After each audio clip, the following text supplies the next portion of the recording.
मनुष्य के सामने जब पाप और पुण्य की बात आती है तो वह पुण्य करने से पीछे नहीं हटता, और ये भी सत्य है कि पाप करने से कोई पीछे नहीं हटता।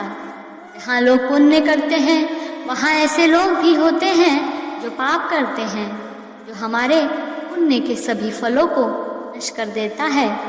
इसके अलावा व्यक्ति को अगले जन्म में भी कुछ पापों का दंड भुगतना पड़ता है। भगवान कृष्ण ने कहा है कि दुनिया में सबसे बड़ा पाप एक महिला के सम्मान के साथ खिलवाड़ करना है। इसके अलावा भगवान कृष्ण ने भगवद गीता में कहा है कि जो व्यक्ति महिलाओं का सम्मान करता है उसे इस जन्म के साथ साथ अगले जन्म में भी करोड़ों पुण्य मिलते हैं। इसके अलावा जो महिलाओं की गरिमा के साथ खिलवाड़ करते हैं, उनके साथ गंदे काम करते हैं, सभी मानवता के पापों में भागीदार बनते हैं और समाज में कलंकित भी होते हैं। तो दुनिया में सबसे बड़ा पाप महिलाओं का अपमान करना माना जाता है। इसलिए ऐसा करने से हमेशा बचना चाहिए और महिलाओं का हमेशा सम्मान करना चाहिए। एक अन्य कृत्य भी भगवान कृष्ण की दृष्टि में सबसे बड़ा पाप माना जाता है। इसे करने से युगों युगों तक उसका परिणाम भोगना पड़ता है। महाभारत के युद्ध की समाप्ति के बाद जब द्रोणाचार्य के पुत्र अश्वत्थामा ने ब्रह्मास्त्र का उपयोग करके अभिमन्यु के पुत्र को मारने की कोशिश की, जो उतारा के गर्भ में था, भगवान कृष्ण बहुत क्रोधित हो गए।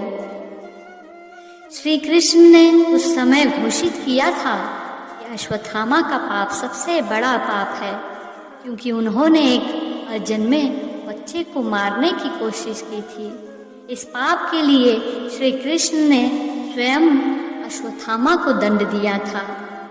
श्री कृष्ण ने अश्वत्थामा के सिर से चिंतामणि रत्न छीन लिया और श्राप दिया, तुमने जन्म देखा है लेकिन तुम मृत्यु को नहीं देख पाओगे, अर्थात जब तक सृष्टि रहेगी तब तक तुम पृथ्वी पर रहोगे और भुगतते रहोगे।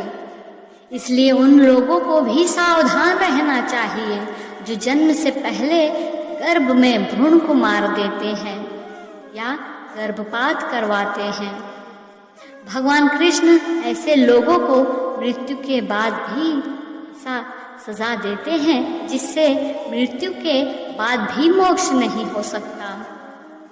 भ्रूण हत्या करने वालों के लिए सबसे कठोर सजा का प्रावधान है और ऐसे व्यक्ति को कई उम्र तक इस सजा का दंड भुगतना पड़ता है, क्योंकि गर्भ में भ्रूण को मारना सभी अपराधों में सबसे बड़ा अपराध है और सबसे भारी सजा का हकदार है।